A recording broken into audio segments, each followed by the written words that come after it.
నేను మీ Susmita Kishore. Welcome back to my channel. అందరూ ఎలా ఉన్నారు? నేనైతే చాలా బాగున్నాను అండ్ చాలా ఎగ్జైటింగ్గా కూడా ఉన్నాను. నా దాకా ఎప్పుడు వస్తుందా పిలుపు అని ఎదురు చూశాను. ఫైనల్గా పిలుపు అయితే వచ్చేసింది. కంచి నుంచి అరుణాచలం ఆన్ ద వేలో ఉన్నాను అనమాట. మీకు అర్థమైపోయింది కదా, శివయ్య నన్ను అయితే పిలిచేశారు. ఈ ఎగ్జైటింగ్ అయితే నాకు మామూలుగా లేదనమాట. ఎప్పుడెప్పుడు ఆయన్ని దర్శించుకుంటానా అని ఉంది. నాకే కాదు, మా హస్బెండ్కి కూడా. తనైతే ఇంకా ఈగర్గా వెయిట్ చేస్తున్నారు ఈ ప్లేస్కి వెళ్ళాలని చెప్పి. సో మేమైతే అరుణాచలానికి అయితే రీచ్ అయిపోయామన్నమాట. ఎక్కడ స్టే చేసాము అని అంటే రమణ మహర్షి గారి ఆశ్రమం దగ్గరలో ఉన్న శివనిలయం అనే దాంట్లో రూమ్స్ అయితే తీసుకున్నాము. ఇది మేము త్రూ గూగుల్ ద్వారా వెళ్ళామన్నమాట. మీకు కూడా అరుణాచలంలో స్టే కావాలంటే డెఫినెట్గా గూగుల్లో వీళ్ళ సెర్చ్ చేసుకుంటే వీళ్ళ నెంబర్ అయితే వస్తుంది. నాకు రూమ్ టూర్ చేసేంత టైం లేదు, అందుకని నేను చేయలేకపోయాను. బట్ రూమ్స్ అయితే చాలా బాగున్నాయి, చాలా స్పేషియస్గా కూడా ఉన్నాయి అండ్ అఫోర్డబుల్ ప్రైజెస్లోనే ఉన్నాయి.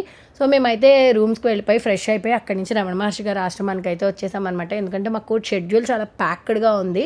సో అందుకని నైటే రమణ మహర్షి గారి ఆశ్రమాన్ని కంప్లీట్ చేసుకున్నాము. ఇంకా చూడాల్సిన ప్లేసెస్ చాలానే మిస్ అయ్యాయి, బట్ మెయిన్ అయితే కవర్ చేసుకున్నాం అనమాట. ఆశ్రమం అయితే చాలా బాగుంది. అది పర్సనల్గా ఎక్స్పీరియన్స్ అయితేనే బాగుంటుంది, నేను చెప్పడం కన్నా కూడా. ఇంకా అక్కడ ఆ ఏరియా అంతా చూసేసిన తర్వాత మేమైతే బ్యాక్ మళ్ళీ మేము స్టే చేస్తున్న రూమ్స్కి అయితే వచ్చేసాము.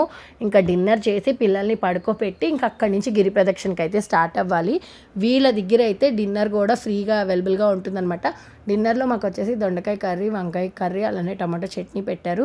వీళ్ళు డిన్నరే కాదు, morning tiffin, lunch, evening tea and snacks కూడా ప్రొవైడ్ చేస్తున్నారు. మనం ఇస్తున్న ప్రైస్కి వీళ్ళు చాలా ఎక్కువగానే పెడుతున్నారు. నాకైతే చాలా నచ్చింది ఇది. ఇంకా ఫుడ్ టేస్ట్ అయితే సోసోగా ఉంది, పర్లేదు. ఈ మాత్రం ఫుడ్ దొరకడం మనకి చాలా ఎక్కువ అనిపించింది నాకు. సాంబార్ అయితే చాలా బాగుంది.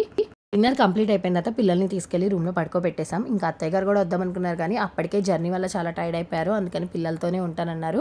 ఇక మేము నలుగురం అయితే గిరి ప్రదక్షిణానికి స్టార్ట్ అయిపోయాం.